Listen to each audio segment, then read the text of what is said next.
மனதினில் தோன்றும் மணி விளக்கை தாயை குடல் விளக்கம் செய்த தாமோதரனை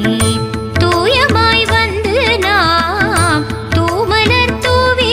தொழுது வாயினால் பாடி மனத்தினால் சிந்திக்க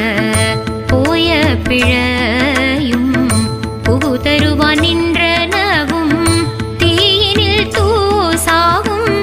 செப்பேலோரும் பாவா